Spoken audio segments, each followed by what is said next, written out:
Salam adik-adik di rumah. Apa kabar?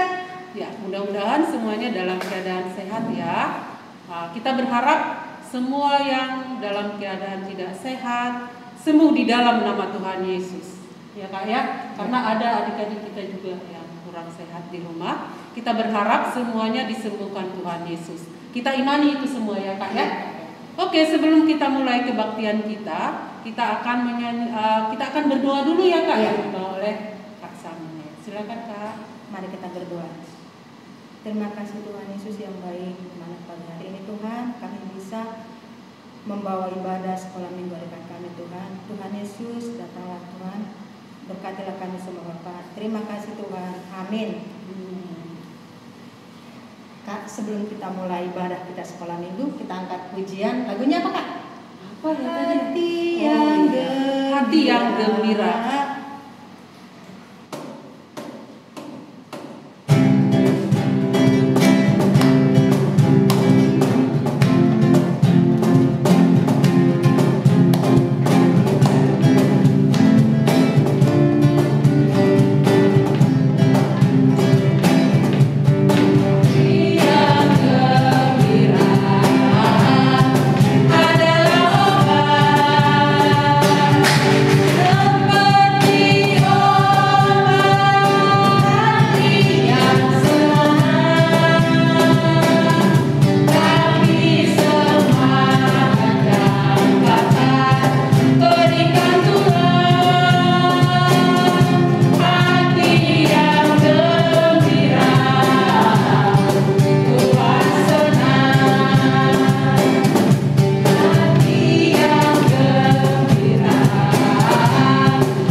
Ketika kita hatinya bergembira, imunnya akan terbentuk sendiri Kakak. Puji Tuhan Kakak. Jadi kita juga mengingatkan adik-adik di rumah supaya jangan malas makan, ya, jangan telat makan.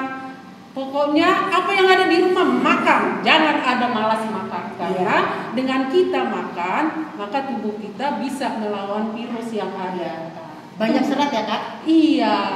Kemudian di rumah juga harus jaga jarak ya Kakak ya. Cuci tangan, pakai masker. Kita harus melindungi teman kita, keluarga kita, orang tua kita semuanya. Semoga Tuhan memberikan kesehatan buat kita semua ya Kak ya. Ya Kak. Kita angkat lagi pujiannya Kak. Ayo Kak. Apa lagunya Kak? Ayo Pak. Oh iya. Sambil adik-adik di rumah berdiri ya Kak ya. Iya Kak.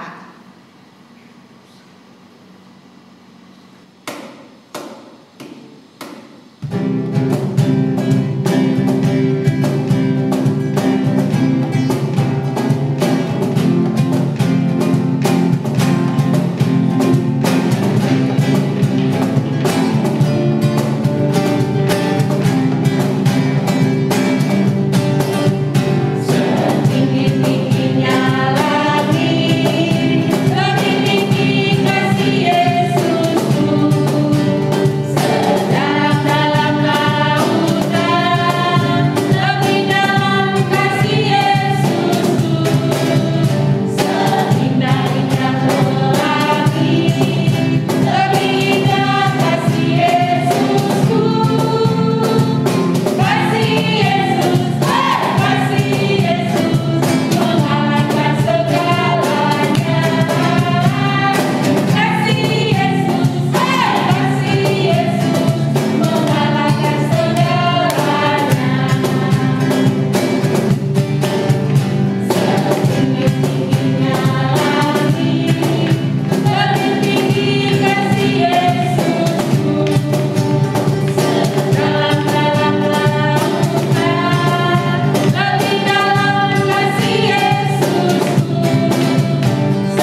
Iya, kayak adik-adik juga di rumah harus semangat ya Dek. Walaupun adik-adik ibadah online,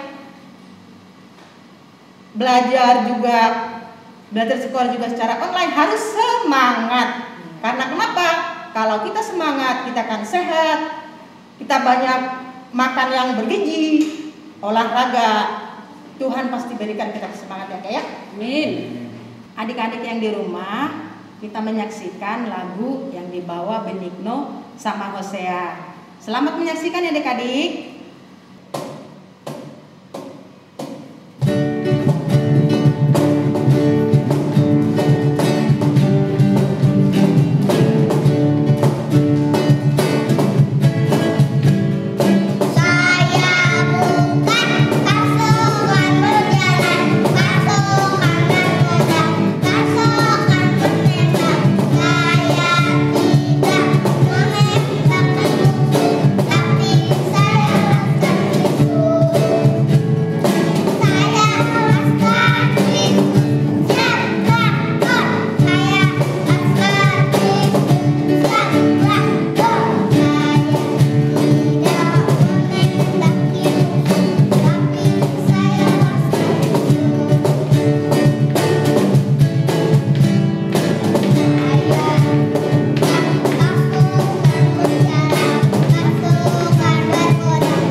Bagus, pintar, dan semangat. Adik-adik di rumah juga untuk minggu-minggu yang akan datang bisa menyumbangkan lagu untuk sekolah minggu, karena dengan kita menyanyikan lagu berarti kita sama dengan memuji Tuhan dan berdoa sama Tuhan. Jadi adik-adik di rumah tetap semangat ya. Iya Kak. Sekarang kita akan apa lagi Kak? Renungan Kak yang dibawa Kak Nadia sama Kakak Mona. Ya, adik-adik di rumah siapin Alkitabnya. Sikapnya harus sikap berdoa, lipat tangan ya sebelum mendengarkan firman Tuhan, disiapin Alkitabnya semua. Iya Kak. Kita angkat pujian Kak. Ya. Lagunya Yesus sayang padaku.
Adik-adik, sebelum kita mendengarkan firman Tuhan, mari kita bersikap berdoa yang dipimpin oleh Mona.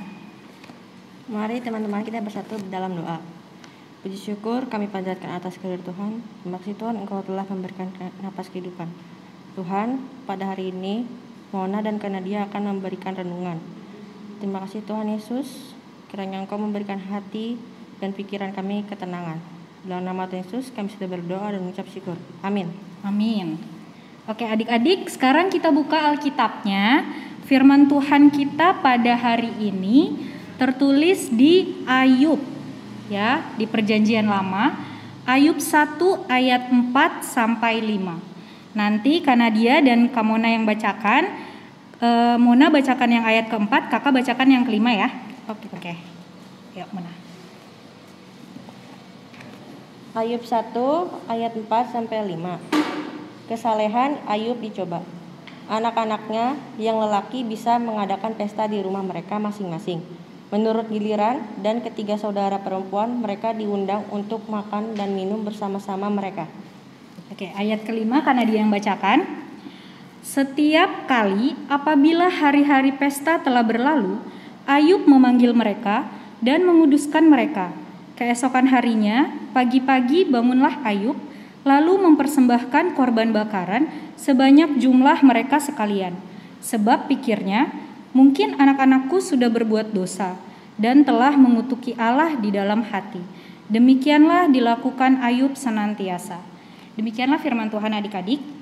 Nah sekarang kakak mau tanya nih sama adik-adik yang di rumah. Kira-kira ada yang pernah mendengarkan gak kisah Ayub ini?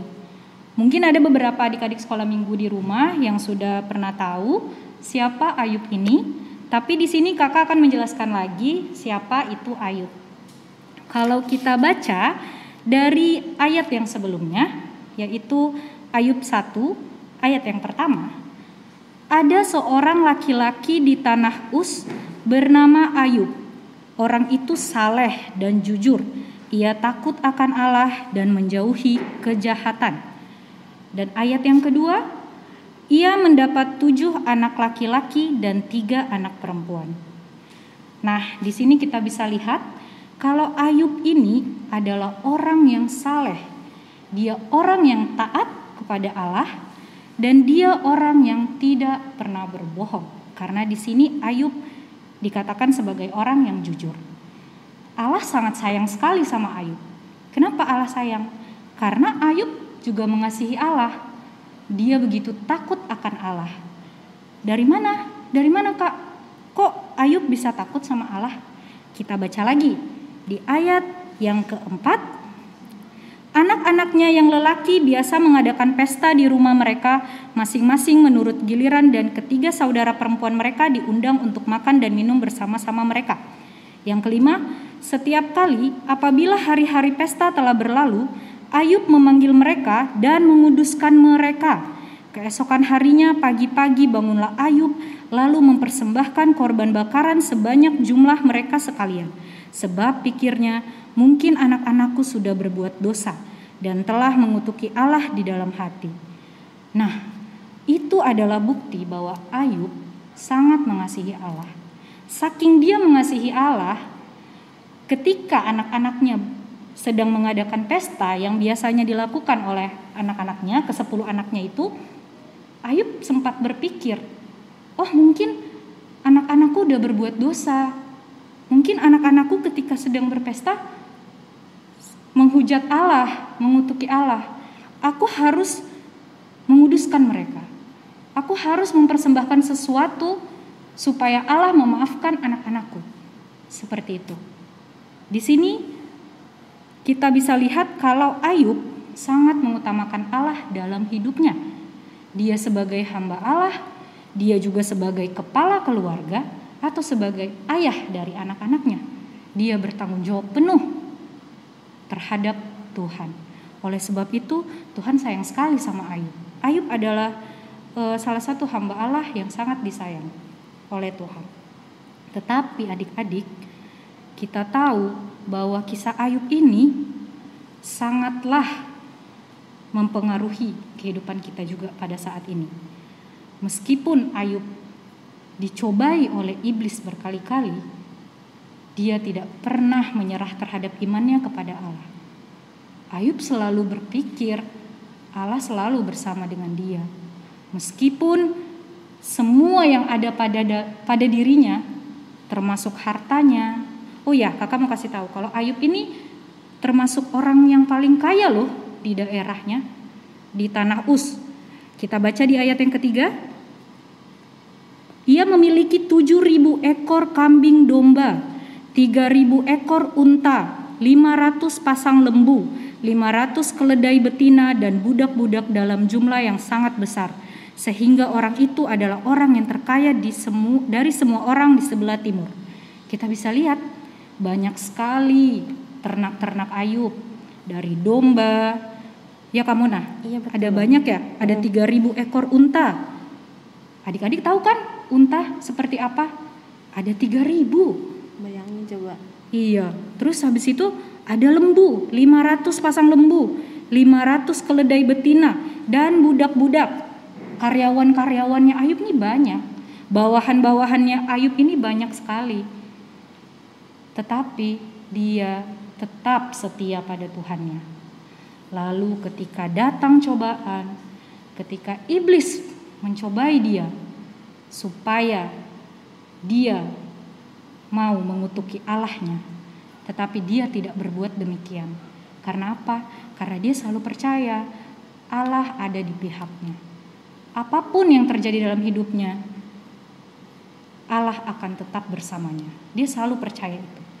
Dan di sini juga di Ayub 1 masih di perikop yang sama, tapi ayat yang ke-10. Tetapi jawab Ayub kepadanya, engkau berbicara seperti perempuan gila. Apakah kita mau menerima yang baik dari Allah tetapi tidak mau menerima yang buruk? Dalam kesemuanya itu Ayub tidak berbuat dosa dengan bibirnya. Coba adik-adik bayangkan, masa iya kita cuma mau terima yang baik aja dari Tuhan? Kita gak mau terima yang buruk dari Tuhan. Ayub mengajarkan kita untuk menerima segala yang diberikan Tuhan. Apabila Tuhan mengizinkan yang buruk terjadi dalam hidup kita, kita harus menerimanya. Tetapi ingat, iman kita tetap bersama dengan Tuhan. Di sini, kalau misalnya kita lihat dari situasi kita saat ini, kita sedang terkena pandemi, mungkin banyak yang tidak bisa keluar rumah, banyak yang kemana-mana harus pakai masker, banyak yang harus mencuci tangan, dia juga harus menjaga jarak, tidak bisa ketemu teman-teman di sekolah. Tetapi apakah adik-adik mau mengikuti itu semua supaya adik-adik dapat sehat selalu dan tidak terkena virus yang ada di luar sana? Nah, kalau misalnya kita lihat dari kisah Ayub ini, mungkin sama seperti kondisi kita pada saat ini. Gimana? Kita mau nggak ngikutin apa maunya Tuhan? Walaupun sakit, walaupun buruk, apa kita tetap mau setia sama Tuhan? Dan setelah Ayub diambil semuanya, anak-anaknya mati, dan juga hartanya diambil semua, dia terkena penyakit, apakah dia menyerah? Tidak. Ayub tidak menyerah. Dia tetap berpegang sama Tuhan Allah. Makanya di sini Allah selalu memberitahukan kalau Ayub adalah anak kesayangan Allah. Karena Ayub juga memang mengasihi Allah. Oleh karena itu adik-adik juga harus mengasihi Allah. Sama seperti Allah mengasihi adik-adik. Di rumah kalau misalnya adik disuruh cuci tangan, mandi, pakai masker kalau mau keluar, adik-adik harus dengarkan itu. Karena itu untuk kebaikan adik-adik. Walaupun mungkin kalau pakai masker mungkin gak enak nih, Agak risih sesak, ya. risih, ya kan? Tapi itu harus dijalankan adik-adik supaya adik-adik juga bisa selalu sehat di luar sana. Oke, di sini kalau misalnya kita lihat ya, sifat-sifat Ayub yang bisa kita tiru, dia adalah orang yang jujur. Adik-adik juga harus jujur. Di rumah tidak boleh berbohong sama orang tua ya. Dan juga taat akan Tuhan. Adik-adik selain taat sama Tuhan, adik-adik juga harus taat sama orang tua.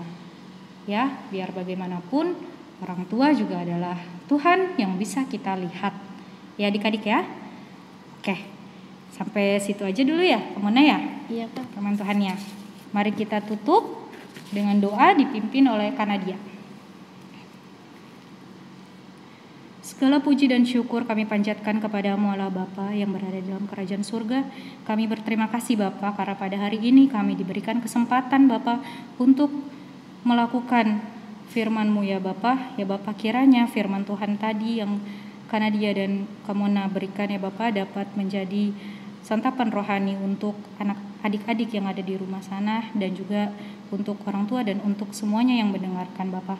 Bapa, pada saat ini juga kondisi kami mungkin memang sedang tidak baik Tuhan. Kiranya Tuhan Yesus mengulurkan tangannya kepada kami dan membantu kami Tuhan di setiap pelayanan dan juga pekerjaan kami Bapa, dan seluruh pergumulan yang telah kami hadapi Tuhan. Kiranya Bapa selalu bersama dengan kami dan Bapa yang menunjukkan jalan kepada kami kemana kami harus pergi Bapa.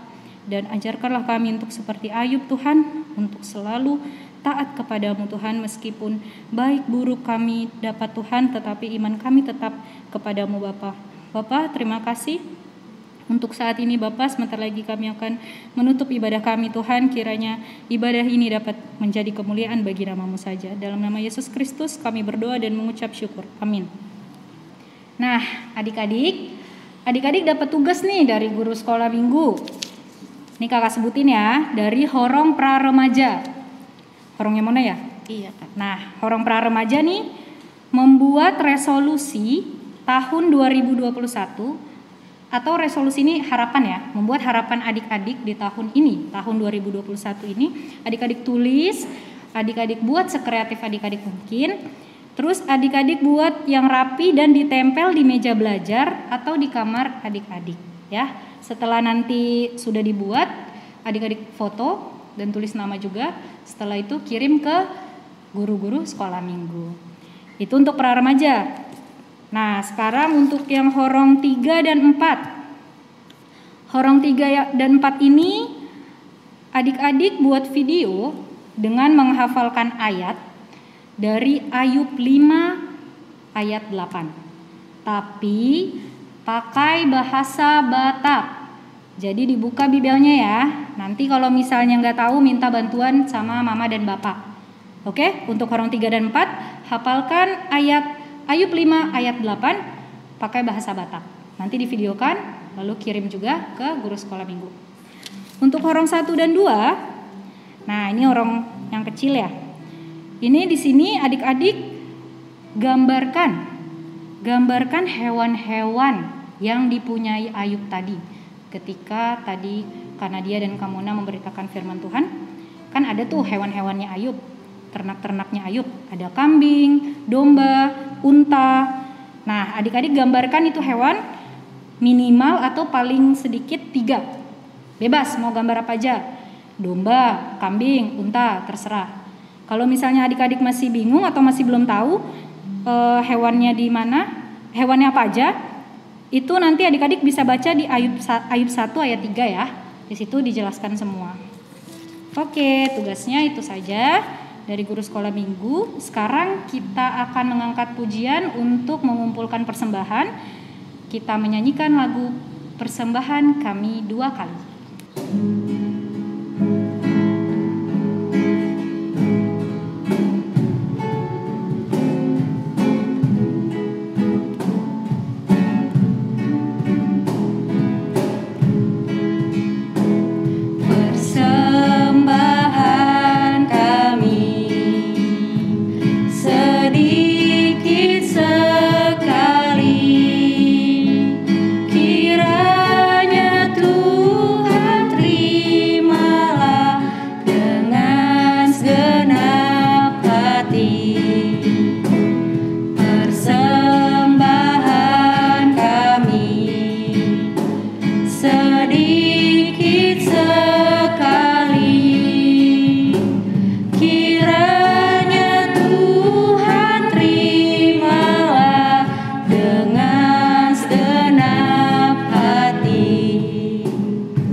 Mari kita berdoa, yaitu doa Bapa kami. Sama-sama ya. Bapa kami yang di sorga, dikuduskanlah namamu, datanglah kerajaanmu, jadilah kehendak-mu di bumi seperti di sorga. Berikanlah kami pada hari ini makanan kami yang secukupnya, dan ampunilah kami akan kesalahan kami, seperti kami juga mengampuni orang yang bersalah kepada kami. Dan janganlah bawa kami ke dalam pencobaan, tetapi lepaskanlah kami daripada yang jahat. Karena Engkau yang punya kerajaan dan kekuasaan dan kemuliaan sampai selama-lamanya. Amin. Terima kasih.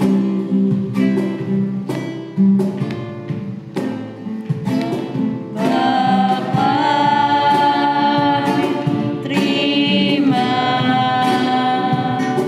kasih.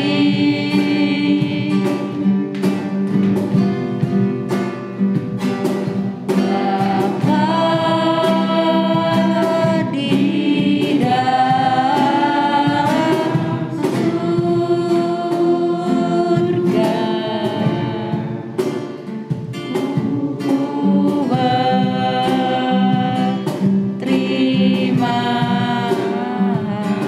kasih. Amin.